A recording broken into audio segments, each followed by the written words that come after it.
Bagi para profesional yang bekerja di gedung-gedung ini, tolong Anda cek, Anda ikut membantu. Karena menyelamatkan air di Jakarta itu memiliki dampak pada seluruh penduduk Jakarta.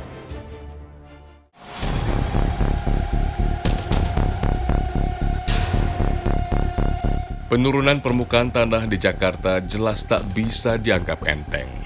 Untuk itulah, pemerintah pusat dan daerah bekerja sama, bergerak cepat membangun tanggul laut di sekitar Teluk Jakarta.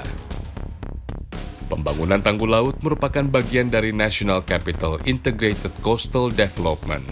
Fase A yang merupakan kewajiban Pemprov DKI, terdiri dari 3 lokasi, yaitu di Kamal Muara, Pasar Ikan, dan Kali Blencong di Marunda. Selanjutnya, Kementerian Pekerjaan Umum dan Perumahan Rakyat menargetkan pembangunan tanggul laut raksasa lepas pantai pada tahun 2021 nanti, dengan biaya pembangunan mencapai 500 triliun rupiah. Hasil kerjasama dengan Belanda dan Korea Selatan. Ya, jadi solusi terhadap penurunan tanah itu ada 2 hal ya. Nanti solusi jangka pendek dan solusi jangka panjang ya. Untuk jangka pendeknya kita membuat tanggul itu yaitu sudah tepat ya, karena untuk mencegah rob datang ya. Tapi nanti untuk solusi jangka panjangnya sebenarnya kita harus melakukan water management yang lebih baik ya. Fokusnya itu ya kita memberhentikan pengambilan air tanah, kemudian mensubstitusi dengan sumber-sumber air lainnya. Itu sebenarnya solusi yang final dan permanennya seperti itu.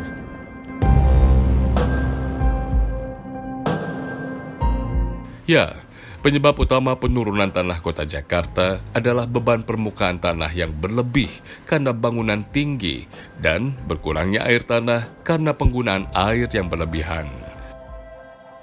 Pemprov DKI Jakarta lalu melakukan pengawasan lebih ketat bagi mereka yang memperoleh izin memanfaatkan air sumur dalam.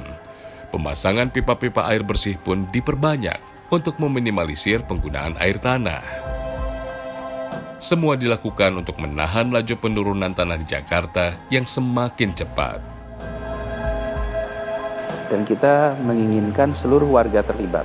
Bagi para profesional yang bekerja di gedung-gedung ini, tolong Anda cek, Anda ikut membantu. Karena menyelamatkan air di Jakarta itu memiliki dampak pada seluruh penduduk Jakarta. Kondisi sekarang ini menyebabkan permukaan air tanah menurun. Bahkan permukaan tanah pun menurun. Dan kita mengetahui Indonesia menjadi salah satu perhatian, bahkan jadi berita dunia di sebuah koran terkemuka karena permukaan tanahnya turun. Dan siapa yang menyebabkan turun? Ya kita-kita ini yang menyedot air tanah dari sumur dalam. Sumur dalam itu kedalamannya bisa lebih dari 200 meter. Dan ini harus berhenti, praktek-praktek pelanggaran seperti ini.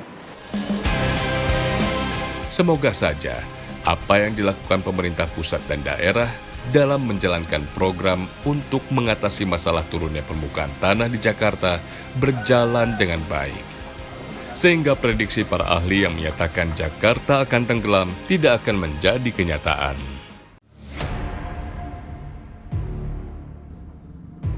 Penurunan muka tanah atau subsiden adalah silent killer yang secara perlahan namun pasti merusak bahkan mampu menghilangkan suatu kawasan.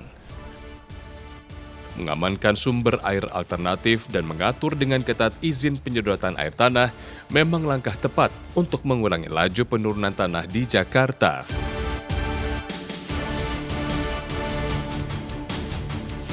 Sementara untuk di daerah pesisir, laju penurunan tanah yang dibarengi dengan abrasi bisa dicegah dengan melakukan program-program konservasi. Misalnya saja dengan penanaman mangrove.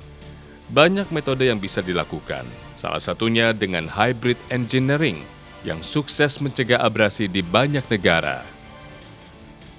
Hybrid engineering di Asia pertama kali diuji cobakan di Kecamatan Sayung, Kabupaten Demak, Jawa Tengah pada tahun 2013. Hasilnya sungguh memuaskan. Hybrid engineering memerangkap sedimen hingga akhirnya lahan di tepi pantai bisa ditanami mangrove.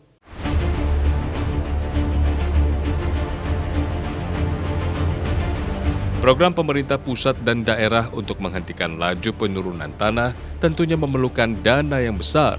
semua akan menjadi sia-sia tanpa kepedulian kita semua. Sudah semestinya masyarakat dilibatkan. Jangan biarkan Jakarta yang kita cintai tenggelam.